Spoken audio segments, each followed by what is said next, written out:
Ferrari heads into the second half of the season, sitting second in the constructors' standings with 307 points, while Mercedes lead with 379, and Hamilton finds himself 50 points off championship leader Kimi Antonelli. That gap looks comfortable enough on paper for Mercedes, but points only show where a team has been, not where it's headed. And right now, Ferrari's trajectory is genuinely worrying for the field. This team hasn't stopped bringing parts to the SF26 all season, and the next few weeks bring 3 separate upgrade threads together at once. A second ADUO engine spec, a completely new high downforce aero package built for Zandvoort, and whatever Loïc Serra's group has been quietly working on during the break. Line up everything Ferrari has done since Miami, and the pattern becomes obvious. They're not tweaking the car anymore. They're building a version of the SF26 meant to fight Mercedes on merit, not just on strategy.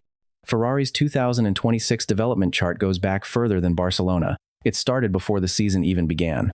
The SF26 launched at 770 kilograms with a new pushrod suspension layout and a manual override system, and Serra's team was already testing new ideas in Bahrain during preseason, including a novel rear exhaust wing concept. That early work set the tone.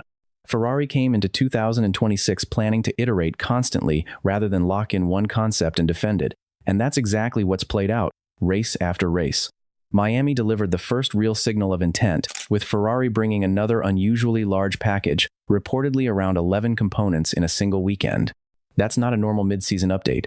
That's the kind of dump most teams would spread across 3 or 4 races. Ferrari front-loaded it instead, which tells you they had a clear picture of the car's weaknesses early and moved fast to fix them. Barcelona is really where this version of Ferrari's season took shape. The team brought an 8-part package there, a new front wing, a revised nose, floor updates, and reshaped side pod shoulders to clean up airflow further back. That's not a small refresh. That's a structural change to how air moves around the entire car. And the results showed up immediately in balance and downforce. Toto Wolff basically confirmed this when he said Ferrari had been throwing things at their car massively, and he wasn't complimenting them for fun. He was warning that they might run out of cost cap if they kept pushing parts out at that rate. When your closest championship rival starts worrying about your budget discipline instead of your pace, the upgrades are clearly working. Silverstone is the one worth coming back to. Ferrari brought basically nothing new there, just small bumper adjustments, and Leclerc won anyway. That's proof the underlying car is genuinely competitive even without fresh parts bolted on. Spa followed with smaller track-specific items, a revised rear wing, and a new exhaust worth about 7 horsepower. Small numbers individually, but this is a team stacking marginal gains on top of a chassis that had already won a race with 0 new parts. Ferrari's power unit deficit against Red Bull earned them ADUO status, which gives them 2 in-season engine upgrades this year. The first landed at Austria, and Ferrari's power unit boss Enrico Gualtieri called it relatively minor, framing it as part of continuous improvement rather than a big leap. That framing looks deliberate. He wasn't trying to hype it up, because the real story is the second upgrade. Ferrari is targeting the second ADUO upgrade after the break in August, and the headline detail is a larger turbocharger. This update might actually land closer to Monza in September rather than immediately after the break. Either way, a bigger turbo means more top-end power, and that's exactly where Ferrari has been bleeding time to Mercedes. Hamilton has pointed out the straight-line deficit Ferrari's carrying, and Lando Norris said the quiet part out loud when he joked that Ferrari's rivals are lucky they don't have a better engine yet. If that turbo delivers what it's supposed to, Ferrari closes one of the last real weaknesses on this car. Vasseur has stayed clear-eyed about managing this. Engine inertia runs much higher than chassis development, he said, meaning you can't throw engine parts at a car the way you can aero parts, so Ferrari has to be precise with how it uses its 2 ADUO windows. Austria was the safe, incremental one. The turbo update is the one that actually matters. Timing on this upgrade is a big deal for exactly that reason. Land it in August, and Ferrari gets to run it through Zandvoort, Monza, and a full run of races before the season ends, giving them a longer stretch to convert the extra power into points. Slip it to Monza and Ferrari effectively debuts it at the one track on the calendar built to show off a straight-line gain, which isn't a bad consolation either. Watch the timing sheets for the second practice sessions once the season resumes. Reports point to a third major upgrade landing at Zandvoort right after the break, and this one is specifically a high downforce aero package built for that track's fast, flowing corners. Serra's group is reportedly targeting new wing elements along with further floor and diffuser work to squeeze more downforce out of the car for a circuit that punishes anything that isn't planted through the corners. The timing here tells its own story. Ferrari wins at Silverstone with no new parts, adds small stuff at Spa, then comes back from the break with a dedicated high downforce package built for one specific track. That's a development plan being executed on schedule, not a team scrambling to fix problems. There's also talk of Ferrari continuing to chase weight, staying close to the 770-kilogram mark with gearbox and battery tweaks rumored for later in the year.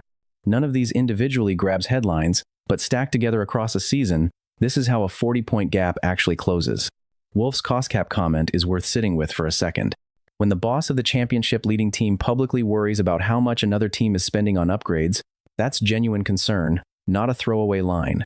McLaren's Andrea Stella made a similar point after Austria, saying Ferrari's step back there was about pace, not strategy, which is basically an admission that Ferrari's chassis is legitimately fast on its own merits. Norris and Hamilton have both said versions of the same thing, that Ferrari's chassis might already be on par with the frontrunners, and the only thing holding them back is the engine. Hamilton specifically flagged the top speed loss Ferrari's carrying against the leaders, and that lines up exactly with why a bigger turbo is the priority for that second ADUO slot. Once that upgrade lands, if it delivers, Ferrari isn't just competitive, they could realistically be the fastest car on track on a given weekend.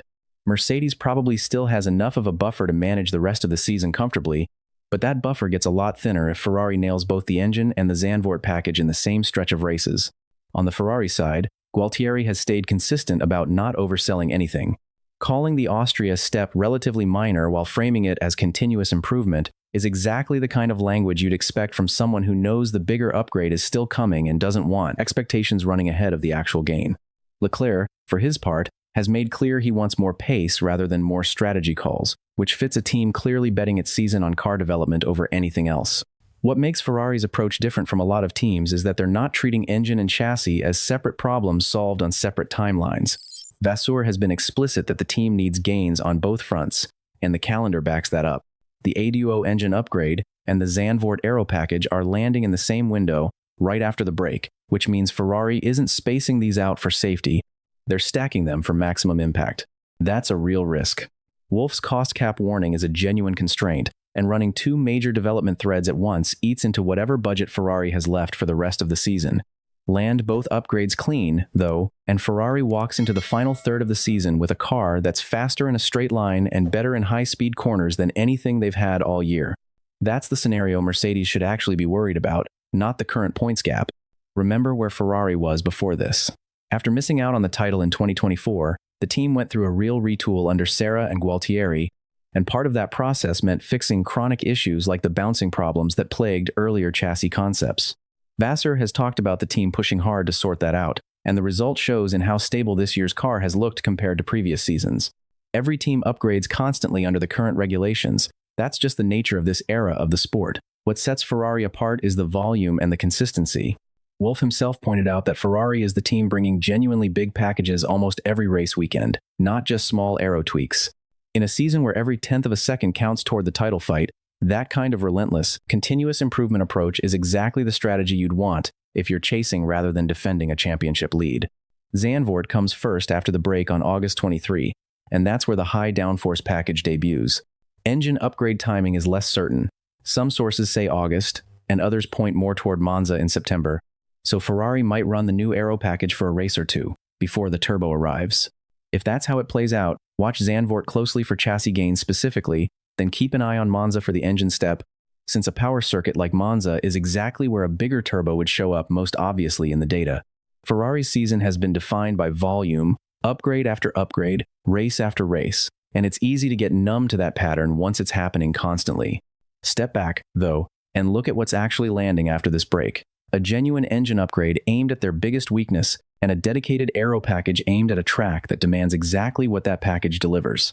That's not incremental anymore. That's Ferrari trying to close the gap on both fronts at the same time. I still think Mercedes' lead is more fragile than the standings suggest, and whether the cost cap holds up, and whether the turbo actually delivers, that's something we'll only know once cars hit the track. If even half of this comes together the way Ferrari's planned it, though, Mercedes' points lead is going to look a lot more fragile by Monza than it does right now. If you want the full breakdown of every Ferrari upgrade this season and what's still to come, hit subscribe and turn on notifications so you don't miss the Zandvoort review the second it drops. Drop a comment with which upgrade you think matters more, the engine or the aero package, and let's see what happens when both hit the track.